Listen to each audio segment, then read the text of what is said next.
Você já colocou água e óleo no mesmo copo? Mexeu, mexeu, mexeu e depois percebeu que com o tempo eles ficaram em duas fases ou separados novamente? Mas aqui vem uma pergunta interessante. Por que isso acontece? Se os dois estão no mesmo recipiente, por que eles permanecem em fases distintas? E por que o sal, quando colocado na água, simplesmente desaparece aos nossos olhos? A resposta está em um conceito muito importante da química: polaridade molecular. Olá, seja bem-vindo ao podcast Química Descomplicada. Eu sou o professor Romésio Carvalho e hoje vamos compreender por que algumas moléculas se atraem e outras não. Vamos iniciar pelo conceito de polaridade molecular. A polaridade molecular está relacionada à distribuição das cargas elétricas dentro da molécula. Quando os elétrons ficam distribuídos de forma desigual na molécula, surgem duas regiões, uma parcialmente positiva e outra parcialmente negativa. E isso cria um polo elétrico na molécula. Por isso nós usamos os termos molécula polar e molécula apolar. Mas atenção, não basta apenas olhar para a ligação química. Precisamos observar também a eletronegatividade e geometria molecular, que foram assuntos já vistos nos podcasts anteriores. E qual é o papel da eletronegatividade?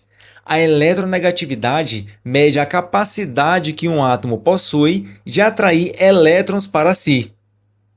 Então, quando dois átomos possuem eletronegatividades diferentes, o compartilhamento eletrônico acontece de forma desigual. E um exemplo clássico é a água, H2O. O oxigênio é mais eletronegativo que o hidrogênio, então ele atrai mais fortemente os elétrons que o hidrogênio. O resultado é que o oxigênio fica com a região parcialmente negativa e os hidrogênios com regiões parcialmente positivas. Continuando com o mesmo exemplo da água, que é uma molécula polar, ela possui ligações polares e uma geometria angular. Como a molécula da água é angular, os dipolos não se anulam, e o resultado é que a água é uma molécula polar.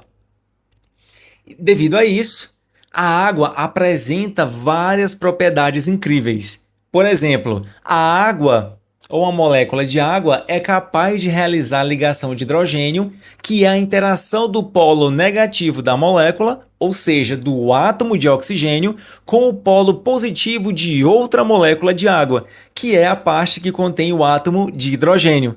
E aí começa a gerar interações fortes, que são as ligações de hidrogênio. Como consequência, eleva os pontos de fusão e ebulição, fazendo com que a água seja líquida em temperatura ambiente. A água, por ter um alto calor específico, também permite que funcione como um termorregulador, por exemplo, o suor. E a polaridade mantém as moléculas unidas entre si, ou seja, na coesão, e a outras superfícies, que é a adesão, gerando a tensão superficial e facilita o transporte da seiva nas plantas.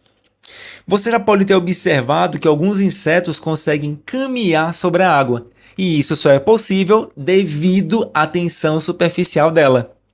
Outra propriedade muito importante é que os polos da água separam os íons de solutos iônicos ou polares, interagindo com eles, e essa característica faz com que a água dissolva nutrientes e viabiliza reações químicas nas células. Assim fica fácil entender por que a água é considerada um solvente universal. Retomando nosso assunto, agora vem um clássico do vestibular, que são as moléculas apolares. E no caso, eu estou falando do CO2, que é o gás carbônico.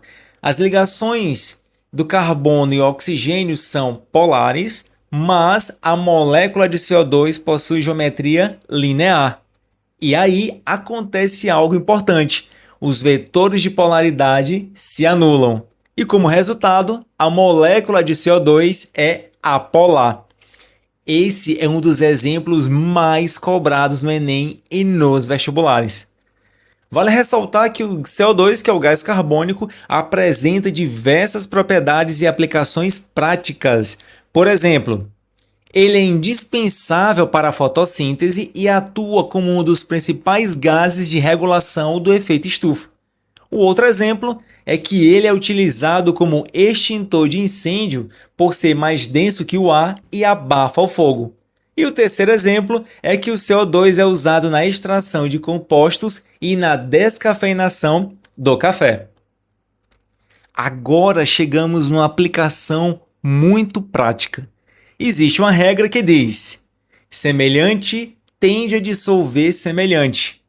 Ou então podemos resumir: semelhante tende a dissolver semelhante.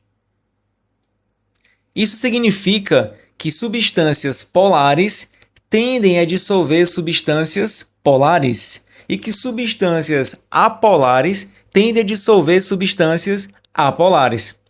Vamos aqui fornecer alguns exemplos. No exemplo 1, a água e o sal.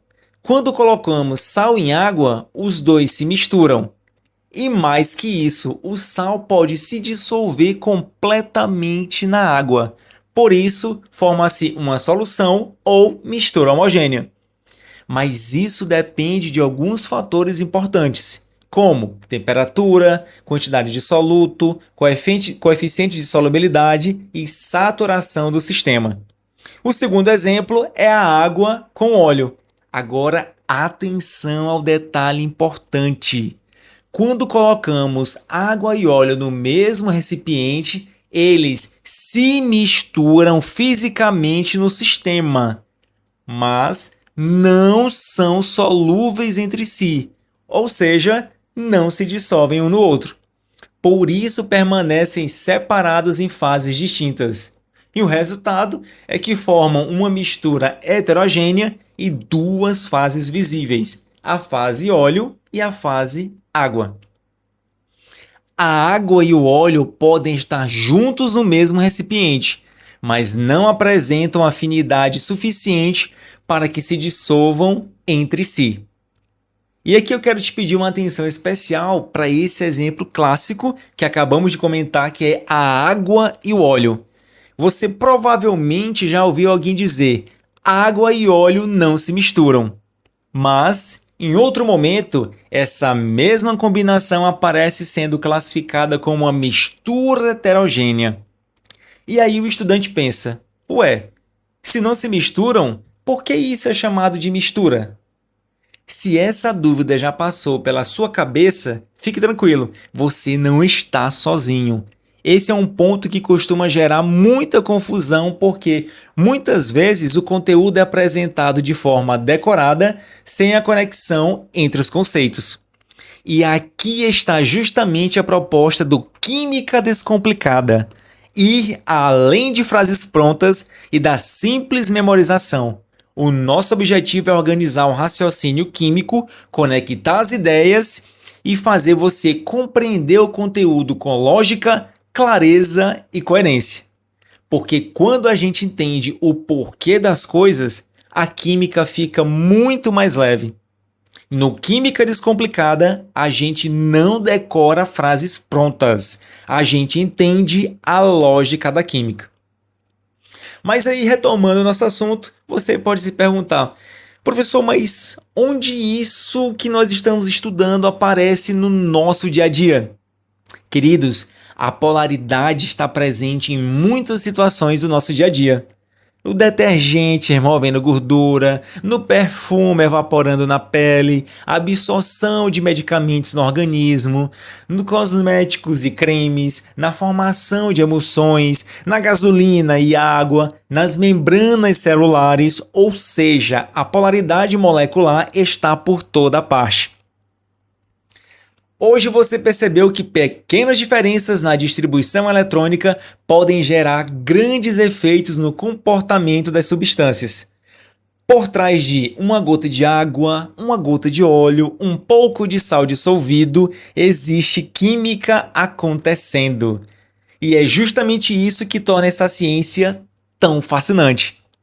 Se esse episódio te ajudou, compartilha com alguém que está estudando química. E me segue aqui no Química Descomplicada, porque aprender química pode ser muito mais simples do que parece. No próximo episódio, iremos conhecer os métodos de separação de misturas e entender que eles já fazem parte do nosso dia a dia. Um forte abraço e até o nosso próximo episódio.